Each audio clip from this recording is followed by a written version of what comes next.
Yusuf, ente keluar dan ente bakal di akhir umur difitnah dalam agama ente dan ente meninggal dalam suul khotimah. Keluar Yusuf.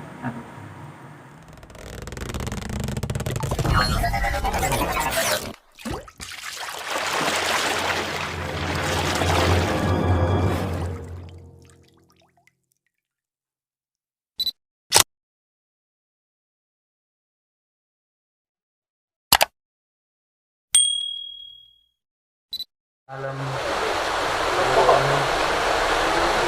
cara peringatan haul saudara kita, guru kita bersama di Bang Mahbub Alhamdulillah di Munir bin Fuad bin Musawa.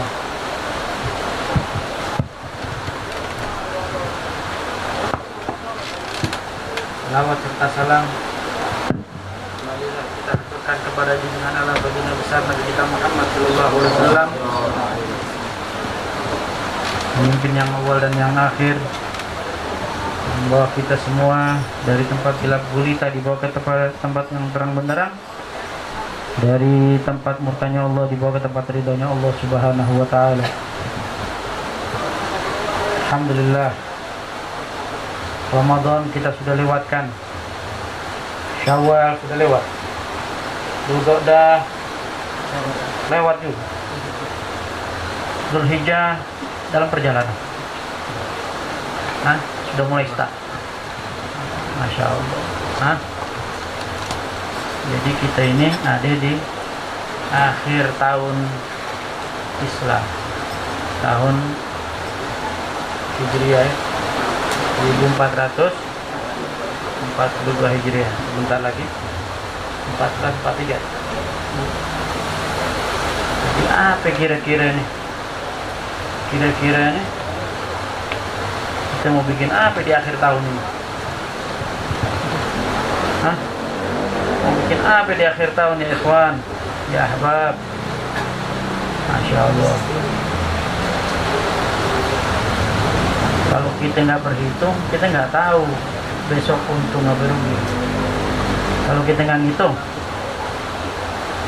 orang dagang mau belanja keluarin modal, kelar dagangan nggak dihitung, mau belanja keluarin lagi modal, nggak tahu untung itu rugi apa untung nggak tahu. Pokoknya ntar kamu belanja keluarin lagi modal. Nah kalau dagangnya begitu gimana? Iya kalau modalnya deh, kalau habis ya kalau kita mau untung mesti punya modal kita apa untuk ngadep kepada Allah subhanahu wa ta'ala. Apa kira-kira modal kita ini? Kita modal nanti kalau udah ada ketemu modalnya baru kita bicarakan untungnya.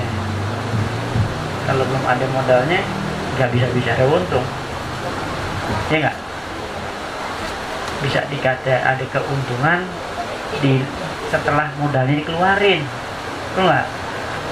Iya. Kira-kira modal kita apaan hidup di dunia ini?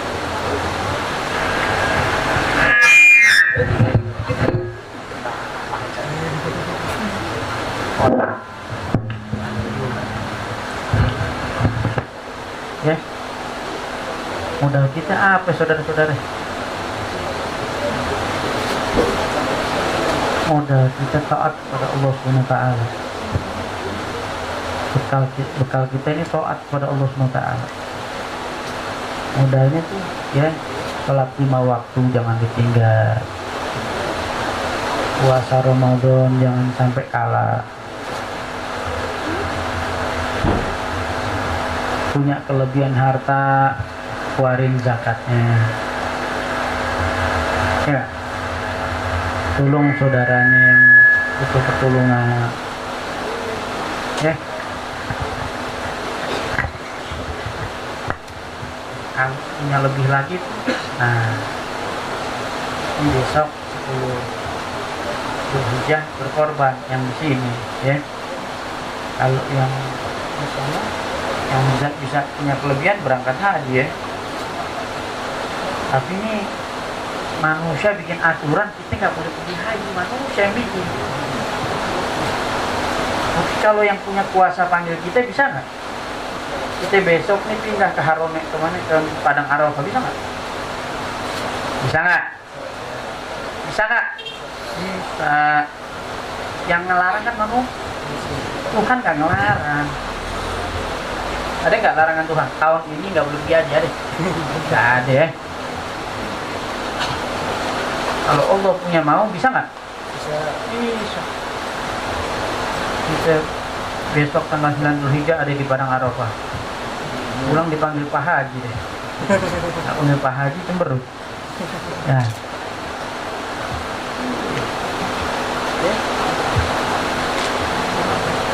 Itu modal.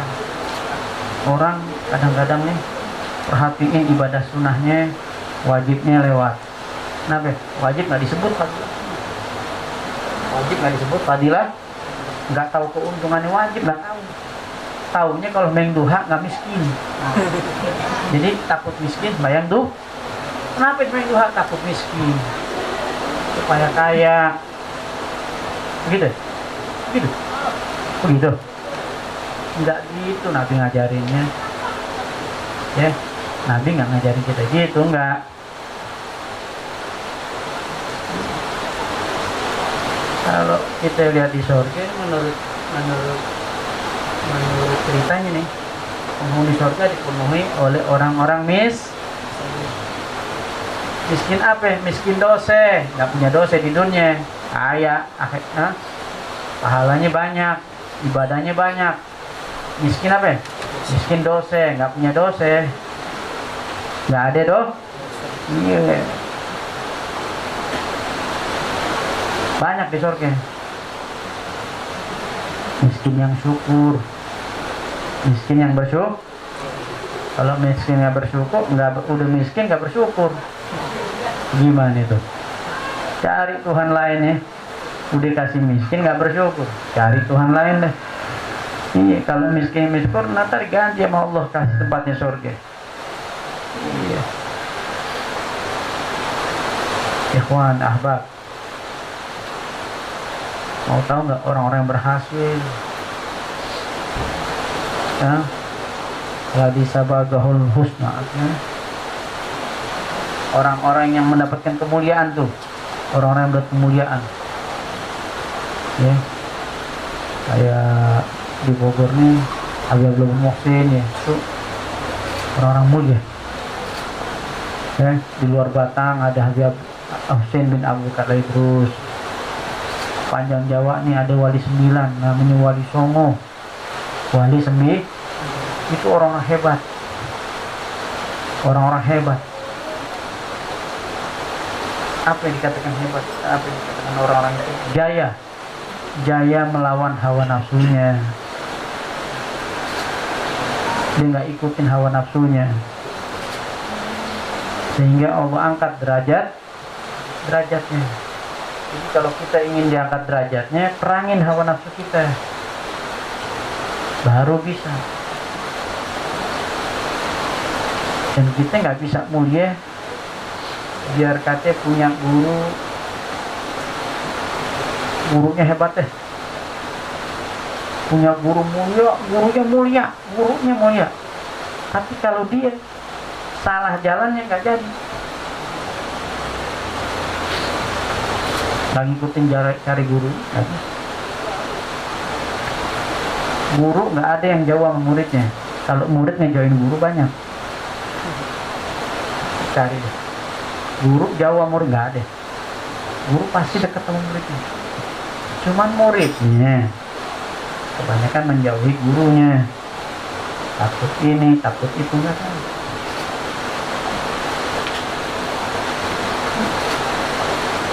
Kata Imam Ghazali bin Hasan Al-Atas, ente kalau sudah shodaq sama Allah, nanti jujur sama Allah Subhanahu wa Ta'ala, betul-betul yakin akan adanya Allah Subhanahu wa Ta'ala, beriman dengan benar pada Allah Subhanahu wa Ta'ala, itu bisa dapatkan ente punya guru setiap pagi ada depan pintu rumah ente. Ente baca di kitab apa itu? Iya. kitabnya Abu Ali bin Hasan. Ya. Dan guru nggak ada yang bisa pisahin muridnya. Murid bisa sih sama gurunya. Kalau dia udah nggak sejalan dengan gurunya, bisa lepas dari gurunya. Tapi guru nggak bisa lepas sama muridnya, nggak bisa. Diibaratkan di dalam kitab itu, tuh diibaratkan kayak orang sholat berjamaah. Imamnya bilang, usolli fardhu isya arba rakaatin mustaqbil imaman, kecuali fulan bukan makmum saya, bisa nggak? Ini ada makmum 10 nih. Usolli fardhu isya arba rakaatin mustaqbil imaman, kecuali dia tuh 1 dari 10 bukan makmum saya, bisa nggak? Nggak bisa. Tapi makmum bisa ceraiin imamnya. Bisa nggak? Makmum ceraiin, bercerai sama imamnya, bisa nggak? Berpisah, bercerai kan berpisah, ya? Bisa nggak?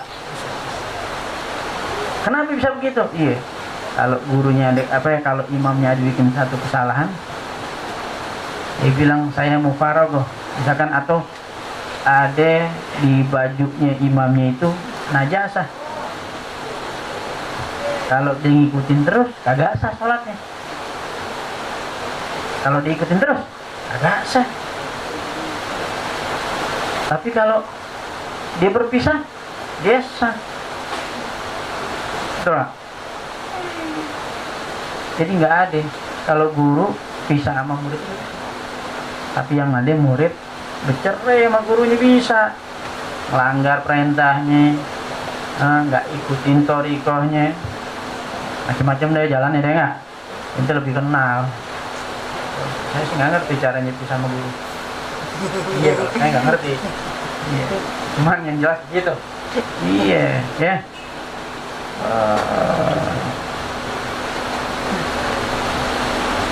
Orang-orang yang meniti jalan kepada Allah SWT ini banyak jalannya. Cuman nyampe ini carinya macam-macam.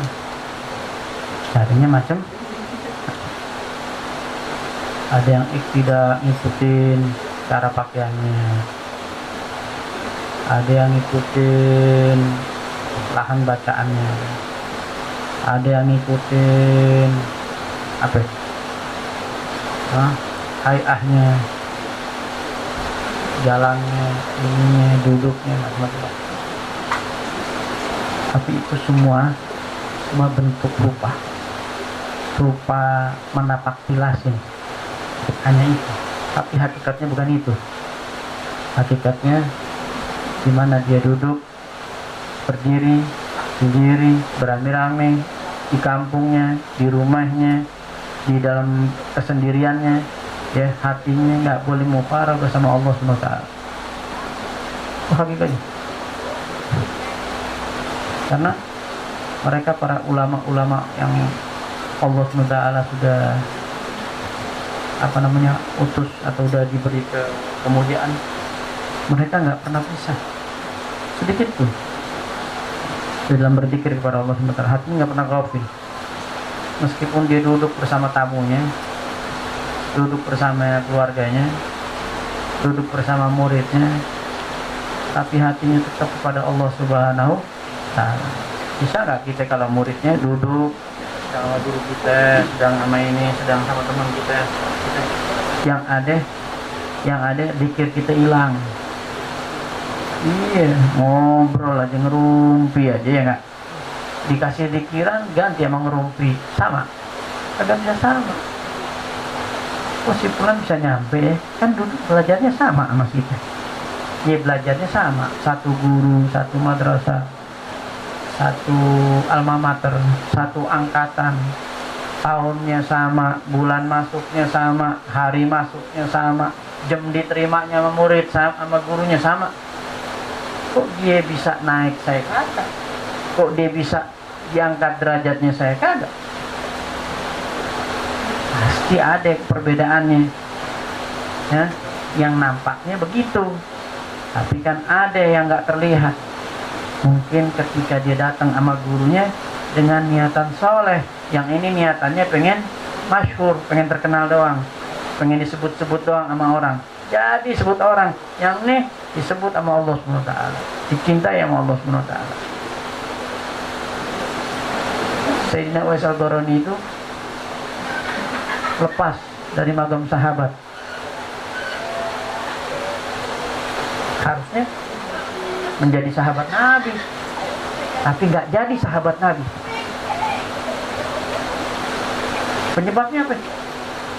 Bakti sama orang tuanya. Tapi Allah gantiin, Allah gantikan dengan apa? Dengan yang lebih baik dari itu. Magam sahabat manusia yang menilai. Magam sahabat manusia yang menilai. Tapi ini beliau hidup yang kenal ahlu sama, yang merindukan ahlu sama. Ahli dunia nggak mengenalnya. Bahkan Nabi sendiri mengucapkan salam, padahal nggak pernah jumpa. Dirindukan oleh Nabi Muhammad, tapi nggak pernah jumpa dengan Nabi Muhammad. Tapi pernah ketemu Nabi Muhammad. Sebagian ketemu, sebagian enggak. Jadi Sayyidina Uwais Al-Qarni itu dalam riwayatnya udah siap-siap mau pergi ke Madinah. Begitu izin sama orang tuanya, izin sama ibunya, dikatakan sama ibunya, "Nak, kalau kau berangkat ke Madinah, yang urus ibu siapa? Aku nggak punya anak kecuali kamu. Siapa yang ngurusin makan aku? Siapa yang memakaikan pakaianku? Yang menggantikan pakaianku siapa? Nanti kalau aku punya hajat ini, hajat itu, siapa yang akan bawakan? Kalau kau pergi." Nggak jadi. Padahal ini bukan mau jalan main-main, bukan mau nongkrong, bukan. Ini Imam Sayyidina Uwais Al-Qarni keluar, bukan mau nongkrong, bukan mau apa ya? Kalau kayak kita itu mabar. Apa mabar? Main bareng. Nobar, nonton bareng. Bukan mau gitu-gitu, bukan mau asik-asik, tapi mau ketemu Nabi untuk dapat kedudukan sahabat Nabi. Bayangin tuh.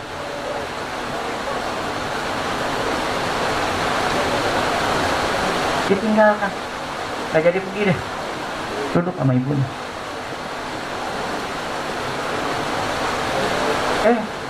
Ibunya meninggal ba'da Rasulullah lagi. Jadi habis harapannya berjumpa Rasulullah. Secara dohir, secara batin gimana? Secara batin nggak pernah putus kearuknya Nabi SAW bego. Kenapa? Nabi mengenalnya, Nabi mengetahuinya. Bahkan Nabi mengucapkan salam. Bahkan Nabi perintahkan kepada dua sahabat besarnya, Sayyidina Abu Bakar, Sayyidina Umar, dan Sayyidina Ali bin Abi Thalib. Kedua sahabat besar Nabi dipesankan kepada keduanya, Nabi berpesan kepada keduanya, nanti setelah sepeninggalku, jika kau berjumpa kepada Uwais Al-Qarni, sampaikan kepadanya salam dari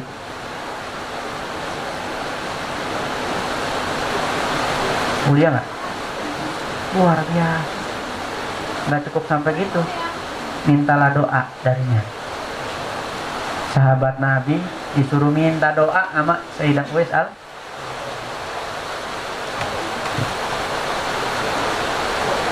Tinggi nggak derajatnya?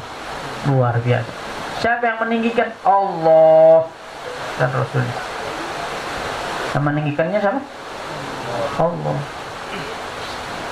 Allah yang tinggikan. Dan Allah kalau sudah angkat derajat seseorang, nggak ada yang bisa turunin kecuali Allah. Alhamdulillah. Talqin. Ya udah. Sekarang anak potong. Anak aja dulu. Udah, iya enggak itu terus. Bisa nih biar hari ini.